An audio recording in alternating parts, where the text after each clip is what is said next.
Houston is viewed as the most diverse city in America, and Fort Bend is now the most ethnically diverse county in the country. The most prominent city here is Sugar Land. Christina Cooker takes a look back at how it all got started and how it's no longer just an extension of Houston. I'm here at the Sugar Land Heritage Foundation with Chuck Kelly and Bruce Kelly. They are local historians, but they are also brothers. Yes. We're talking all about the history. So Sugar Land was a sweet little promised land that goes all the way back to 1821. That's 1828. Actually, it goes to 1821, but things start popping in 1828 when Stephen F. Austin gives the land that we're standing on, the League of Land, to Samuel May Williams. And he owned the land but didn't really do much with it until 1838 when he sold it to his brothers, Nathaniel Williams and Matthew Reed Williams. And they began to develop the land and started the sugar story. So the sugar story, okay, so tell us the sugar story. Well, there was sugar processing here on this site for about 160 years, from 1843 when the first mill was built till 2003 when the refinery shut down. And originally this area produced cotton and corn, and then in the late 1830s, early 1840s, they discovered that sugarcane grew well here. Mm-hmm. And the sugar market increased over the years, and they found out they could make some money from it. So Samuel May Williams' brother Matthew and Nathaniel built the sugar mill in 1843. So that was the beginning of the enterprise of processing sugar in Sugar Land. Right, so just like everybody else, everybody loves sugar and things just start to get sweet.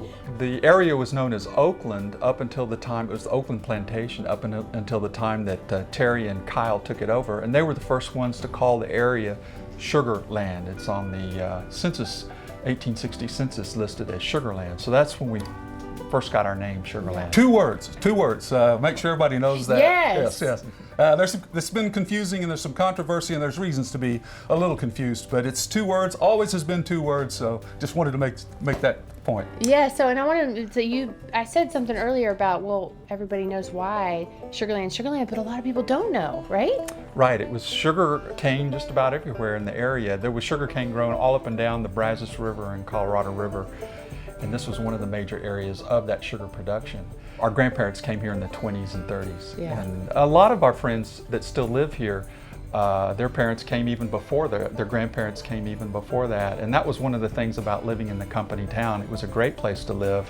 It was kind of a social experiment. The two owners, Mr. Kempner and Mr. Eldridge, worked on a business model called welfare capitalism. And it was a capitalistic venture, but at the same time they took the workers' needs equal or even greater than their bottom line. And they provided a really idyllic little community where they provided a great education, medical care, areas for churches, good retail stores, that sort of thing, great amenities to attract families to come here and work in their company town. It was an isolated little area, so they had to work to get people to come here and work. They thought that contented workers were productive workers, were effective workers, and they were enlightened in that sense and knew it was a good business practice. Of course, and it is holds a special place in my heart. I like to claim a little bit. My parents actually lived here for 12 years, and they always said, like, you live in Sugar Land, you work in Sugar Land, you stay in Sugar Land, you party in Sugar Land.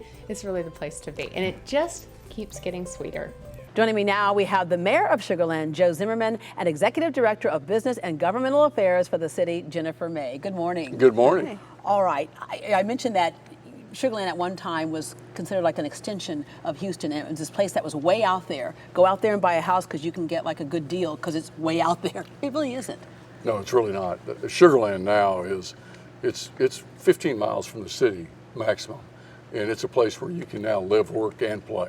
So we have our own economic base here. Of course, how goes the city of Houston is how goes Sugar Land. I mean, we need for the city of Houston to be successful, and then Sugar Land will also be successful. But we have major employers. We have Schlumberger, U.S. headquarters here. We've got Nalco Champion. We've got all the major medical. We've got Methodist. We've got Memorial Hermann. We've got the Fluor Corporation. So we've got an economy unto and of ourselves that sustains us. Yeah, and we knew it was coming. I remember driving in from the south and we'd see prairie land, and then all of a sudden the roads started to widen, and then came those hospitals, the schools, so the infrastructure that you have here. You said that your son-in-law thought that coming to Sugar Land was like a road trip. When my daughter Allison and Chris met, and he had always lived in West University, Houston, and went to Lamar. And when they first met and were dating, he thought that Sugar Land was a road trip. He actually didn't have a toll tag. So we bought him a toll tag so he could come out and visit us out in Sugar Land.